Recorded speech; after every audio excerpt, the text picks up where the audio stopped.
अगर लोगों की इच्छा के अनुरूप कैंडिडेट होते तो कैंडिडेट 3-3 लाख से जीतने वाले उपलब्ध थे। अलग अलग गुटों का काम जो है कांग्रेस में, अलग अलग नेता अपने समर्थकों के हिसाब से कहीं ना कहीं गुटबाजी का नुकसान देखने को बार बार दिखाई दे रहा है। ये कोई फूट नहीं है, किसी प्रकार की फूट नहीं है। कहाँ नुकसान हुआ आप बताओ? हिसार में जयप्रकाश जी उम्मीदवार थे। आप एक व्यक्ति ऐसा बताओ जिसने गुटबाजी की वजह से जयप्रकाश जी की मदद ना की हो। सबने दिल लगा करके मदद करी, जयप्रकाश जी चुनाव जीते। अब बात भिवानी की करते हो। सावधान सिंह जी अपने खुद के हलके से हार गए। अब ये तो तथ्य है, इसमें तो कोई झूठ नहीं है। वो अपने बूथ से भी हारे, अपने हलके से भी हारे। श्रुति चौधरी मजबूत कैंडिडेट थी, चौधरी बंसीलाल की एक लेगेसी थी। दोस्तों नमस्कार, एक बार फिर स्वागत है मेरे साथ यानी मनिक जागलान के साथ। फिलहाल मैं मेरे खुद के गांव में डाटा में बैठा हूं और जैसे ही लोकसभा के चुनाव के नतीजे आए हैं और कांग्रेस को 5 टिकटें मिली है, तो कांग्रेस के समर्थकों की बात करूं या फिर कांग्रेस के जो पुराने नेता हैं उनकी बात करूं, उनके चेहरे खिलते हुए नजर आ रहे हैं। तो एक चेहरा मेरे साथ फ्रेम में आप देख पा रहे हैं, बहुत पॉपुलर चेहरा है। नालंदा हल्के की राजनीति की बात करी जाए तो डॉक्टर साहब मेरे साथ मौजूद है। डॉक्टर साहब नमस्कार। बहुत बहुत नमस्कार, आपके सभी दर्शकों को मेरी ओर से नमस्कार। डॉक्टर साहब जैसे ही नतीजे आए लोकसभा के, कहीं ना कहीं 10 सीटों पर पहले की अगर बात करूं बीजेपी थी, 5 सीटों के फिर आयद में तो आगे विधानसभा चुनाव है, आपने भी दौरे शुरू कर दिए हैं, तो क्या कुछ भविष्य देख रहे हैं कांग्रेस का हरियाणा में? बहुत बढ़िया भविष्य है, न केवल कांग्रेस का बल्कि हरियाणा की जनता का। क्योंकि जनता की अपेक्षाओं को पूरा करने वाली सरकार यानी कांग्रेस पार्टी की सरकार भारी बहुमत के साथ बनेगी। और लोगों ने इतना ज़बरदस्त मन बना लिया है कि इतनी सीट देंगे कि भारतीय जनता पार्टी जिसकी कारगुजारी इस प्रकार की रही है कि लोकतांत्रिक ढंग से बनी हुई सरकारों को तोड़ फोड़ करने में जो विश्वास वो रखते हैं कि वो भरसक प्रयत्न करेंगे तो भी सरकार टूटेगी नहीं, इतनी भारी मेजॉरिटी सरकार बनाएगी हरियाणा के अंदर। डॉक्टर अगर बात करूं पिछले विधानसभा में जो कांग्रेस को बहुत सा नुकसान उठाना पड़ा आपसी फूट के अंदर, और बार बार ये सवाल उठते भी रहते हैं। विपक्ष की बात करूं या फिर मीडिया की बात करूं तो आपस में फूट का नज़ारा जो है कहीं ना कहीं आगे आता रहता है। तो क्या अब की बार विधानसभा के अंदर कोई ऐसा फार्मूला कांग्रेस लेकर के आएगी जिससे उस फूट को दूर किया जाए? नहीं, किसी प्रकार की कोई फूट नहीं है।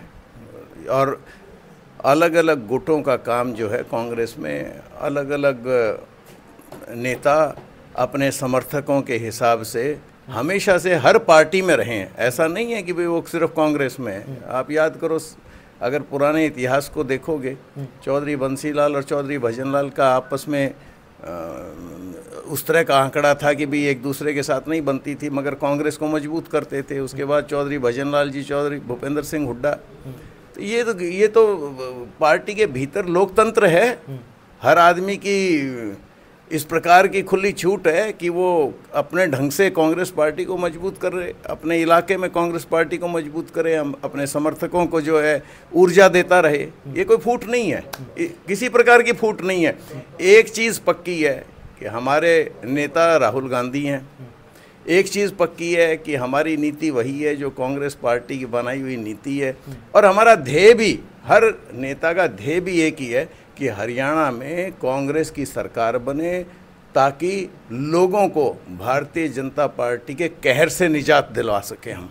अब एक सवाल आता है कि आप अपने लिए वोट मांग रहे हो या कांग्रेस पार्टी के लिए वोट मांग रहे हो? क्योंकि देखो आगे विधानसभा चुनाव है, बहुत से कैंडिडेट ऐसे भी देखे हैं कि लोगों को सीधा ये बोल रहे हैं कि टिकट अपनी जेब में है, आप बस साथ दो।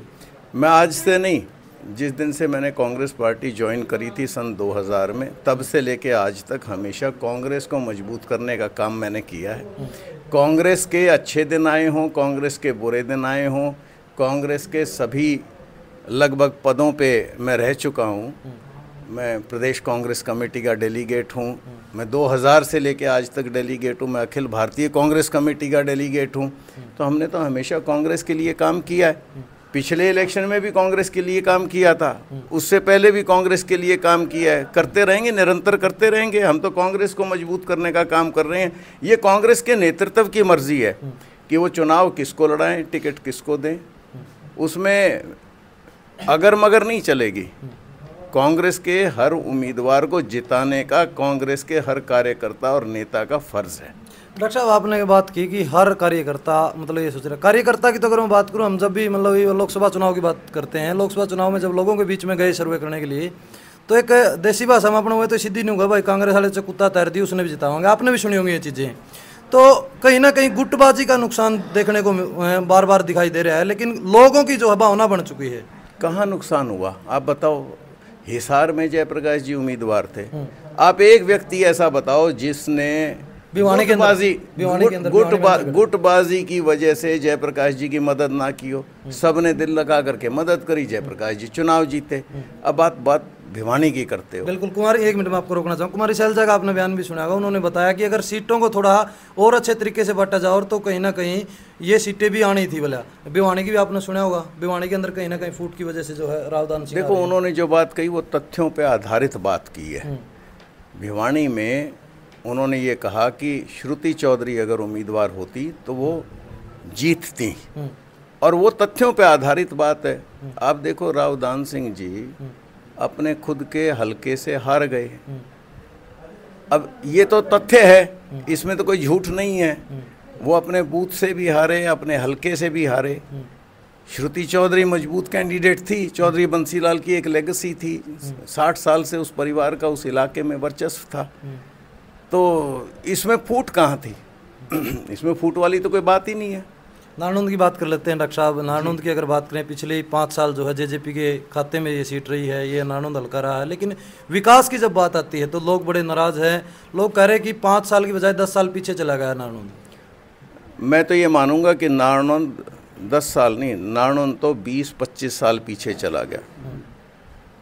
और ये कहते हुए मुझे कोई हिचक नहीं है कि 1977 से लेके 1996 तक लगातार 4 बार मेरे पिताजी यहाँ से जीते थे, और उन्होंने मन लगा करके इस इलाके की और यहाँ की जनता की सेवा करी थी। विकास केवल मात्र सड़क बनवाना नहीं होता, विकास केवल मात्र पानी की टंकी बनवाना नहीं होता। लोगों को काम देना, लोगों को नौकरी मुहैया करवाना, जिससे पूरे के पूरे परिवारों का विकास हो, ये चीज़ भी ज़रूरी है। जब तक आपका हिस्सेदारी हर चीज़ में पूरी तरह से नहीं होगी, सिर्फ एक मंडी बन गई या नहीं, अकेला उसको विकास नहीं मैं मानूंगा। विकास का अर्थ ये है कि हर चीज़ में आपको बराबर की हिस्सेदारी मिले, आपकी आवाज़ उठाने वाला एक मजबूत आदमी हो जिसका हरियाणा भर में नाम हो, ताकि अगर वो कोई काम कराना चाहे तो उसकी शख्सियत काम कराने के लिए दूसरों को मजबूर कर दे।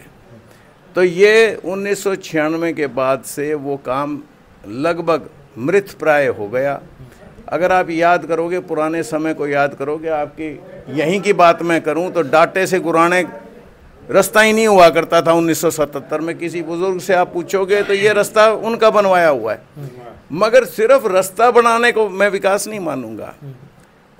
अगर आपने गांव में 20, 30, 40 पढ़े लिखे बच्चों को इस प्रकार की मदद करी हो कि उनको नौकरी मिले, पूरा का पूरा परिवार जो है शहर में जाके बसे, पीछे के परिवार की मदद कर सके। देखो इस प्रकार का जब तक कार्य नहीं होगा तो ना हल्का उठ पाएगा, ना कोई परिवार उठ पाएगा। रास्ते तो हर प्रकार के रोजगार के अवसर खोलने पड़ेंगे। डॉक्टर साहब, अगर लोकसभा चुनाव की बात करूं, 46 सीटों के ऊपर कांग्रेस जीती है और 44 सीटों के ऊपर बीजेपी जीती है। हालांकि अब की बात करूं तो लोग बड़े नाराज भी थे बीजेपी से। अगर मैं बात करूं अग्निवीर की, अगर मैं बात करूं किसान आंदोलन की, इस तरह के मामले बीच में आने के बाद भी जो 44 सीटों के ऊपर जीत पाई है। और अब की बात करूं फिलहाल की, कल का नोटिस आपने देखा, अग्निवीर की स्कीम को बदल दिया गया है। तो कहीं ना कहीं बीजेपी दोबारा धरातल पे मजबूत होने के लिए अपनी नीतियां चेंज कर रही है। तो क्या कांग्रेस 46 को बढ़ा पाएगी या नीचे जा सकती है? देखो ये तो छलावा है। अगले 2-3 महीने इस प्रकार के काम बीजेपी करेगी कि लोग फिर से बहक जाएं। लेकिन लोग, हरियाणा की जनता बड़ी जागरूक जनता है। 4 साल के अग्निवीर को 7 साल कर दो, 18 क्यों नहीं? क्या तकलीफ है 18 करने में? आप किसी को पक्की नौकरी नहीं देना चाहते? कोई नहीं बहकेगा। 46 नहीं, ऐसा समय आएगा हम 80 भी टच कर सकते हैं, लोग इंतज़ार में हैं। और ये जो आपने बात करी कि जी 46-44, कुछ 46-44 नहीं है, बात तो वहीं घूम फिर के आती है। अगर लोगों की इच्छा के अनुरूप कैंडिडेट होते तो कैंडिडेट 3-3 लाख से जीतने वाले उपलब्ध थे, ठीक है ना। आप ये देखो, अगर सिरसा की बात करें 2.25 लाख की जीत हुई है, अगर आप रोहतक की बात करो 3.5 लाख की जीत हुई है। आप अलग अलग एरिया में लोगों की इच्छाओं के अनुरूप कैंडिडेट होंगे, पार्टी मजबूती से लड़ाई लड़ेगी, कोई 46-44 नहीं रहेगा। सुपड़ा साफ होना है, भारतीय जनता पार्टी दिखाई नहीं देगी। तो आपने बताया कि लोगों के अनुरूप टिकट होती, तो एक सवाल मेरा यही हो जाता है, नहीं, लोगों की इच्छाओं के अनुरूप जहां कैंडिडेट होते हैं वहां पे जीत का मार्जिन बड़ा ज़बरदस्त होता है। विधानसभा में क्या लगता है कि अगर टिकट वितरण की बात करूं, पार्टी किस हिसाब से टिकट वितरण करने की सोच रही है? क्योंकि लोकसभा की बात करें तो 5 ही सीट आ पाई है, लेकिन विधानसभा के ऊपर पूरा टारगेट रहेगा। नहीं, हमारी अच्छी अचीवमेंट है, हमने 5 सीट जीती हैं, विपरीत परिस्थितियों में, विषम परिस्थितियों में जीती हैं, बहुत भारी अचीवमेंट है। चलो लास्ट में आपसे पूछना चाहूँगा, आपके समर्थक भी बाट देखा है कि डॉक्टर अजय को क्या ऊपर से कोई इशारा मिल चुका है? क्योंकि अब लगातार फील्ड के अंदर आपका 2 दिन तो डाटा के अंदर प्रोग्राम है, लगातार फील्ड के कार्यक्रम आपके देखने को मिल रहे हैं। नहीं, मैं तो देखो 61 गांव नारनौंद हल्के के हैं, मैंने लगभग 55 या 56 में डोर टू डोर का कार्यक्रम पिछले 2 साल से मेरा चालू है।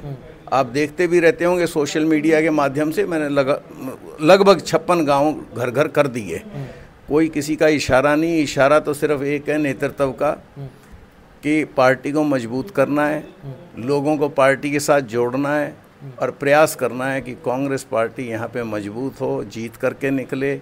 और मैं पूरी तरह से इस बारे में आपको विश्वास दिला सकता हूँ कि नारनौंद हल्के की जागरूक जनता पहले से लोकसभा से भी अच्छे अनुपात में वोट डाल करके कांग्रेस पार्टी को यहाँ से विजयी बनाएगी।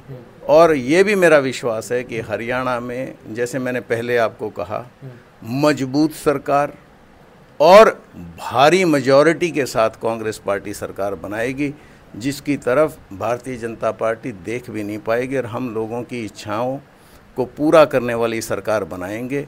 और जो लोग बेचारे 10 साल से त्रस्त हैं, जितनी जन विरोधी इन्होंने नीतियां बनाई, फैमिली आईडी या प्रॉपर्टी आईडी, उन सब को हटाते हुए और लोगों की मर्जी के हिसाब से सरकार चलाएंगे, और 5 साल तक बढ़िया सरकार चलेगी और लोगों की सारी दुख तकलीफ़ों का हरण करेगी। डॉक्टर साहब, एक बात याद हो रहा है कि चुनाव तय, अभी बीजेपी ने एक लिस्ट बनाई है जिसमें भीतरी घात का जिक्र आया है, तो नारनौंदाड़े पूर्व मंत्री का भी नाम उसके अंदर है। क्या इसका फ़ायदा कांग्रेस उठा पाओगे आने वाले समय में? क्योंकि टिकट के बड़ी दावेदारी जो कैप्टन अभिमन्यु ठोक रहे हैं नारनौंद से, और उनका फिलहाल की अगर बात करी जाए तो भीतरी घात वालों के अंदर नाम है। अच्छा, मैं इस तरह की किसी लिस्ट के बारे में मेरे को जानकारी नहीं। अगर वो लिस्ट बनाई है तो बीजेपी वालों ने आपस की लिस्ट उनकी पार्टी के भीतर बनी होगी, तो उसके बारे में मेरे को बहुत ज़्यादा अंदाज़ा नहीं है। तो इसमें आप क्या मानते हैं, अगर कैप्टन अभिमन्यु को टिकट यहाँ मिलती है या नहीं मिलती है, इसका कांग्रेस के वोट बैंक के ऊपर कितना असर? कोई असर नहीं है। कैप्टन अभिमन्यु यहाँ से पिछली बार भी हारे थे, लोगों ने उनका जो है 5 साल का कार्यकाल देख करके फैसला पिछली बार ही कर दिया था। पिछली बार 10-12 हज़ार से आ रहे हैं, अब की बार कोई अंदाज़ा ही नहीं कितनी वोटों से आ रहेंगे, अंदाज़ा ही नहीं लगा पाओगे। तो वो उसमें कैप्टन साहब हों या और कोई व्यक्ति हो, भारतीय जनता पार्टी का जो भी उम्मीदवार है वो बुरी तरह से परास्त होगा। मेरे को तो लगता है शायद ज़माना जब्त हो जाए। इनेलो भी प्रयास में आपकी बार कोई हो, किसी के पल्ले कुछ बचा नहीं है भाई। यहाँ तो लोगों ने मन बना लिया एक तरफा। कांग्रेस शुरू से बूथ नंबर 1 से लेकर के और आखिरी बूथ तक आपको सिर्फ कांग्रेस का झंडा लहराता दिखाई देगा। भारी बहुमत से शानदार विजयी कांग्रेस का प्रत्याशी यहाँ से होकर के निकलेगा और हरियाणा में कांग्रेस की सरकार बनेगी, कोई पार्टी कितना ही जोर लगा ले। तो दोस्तों, नारनौंद की अगर बात करूं, नारनौंद की राजनीति लगातार गर्म होती हुई नजर आ रही है। आपने लोकसभा चुनाव के अंदर भी देखा जो, और नारनौंद ने बहुत बड़ी जीत जो है कांग्रेस को देने का काम किया। तो मेरे साथ फिलहाल डॉक्टर साहब थे, उन्होंने अपनी बात रखी। आपको क्या लगता है नानुंद हल्के से कौन प्रत्याशी कांग्रेस से टिकट लेकर के आएगा और किसके बीच मुकाबला होगा? कमेंट के ऊपर अपनी राय रखें। धन्यवाद। धन्यवाद डॉक्टर साहब। धन्यवाद।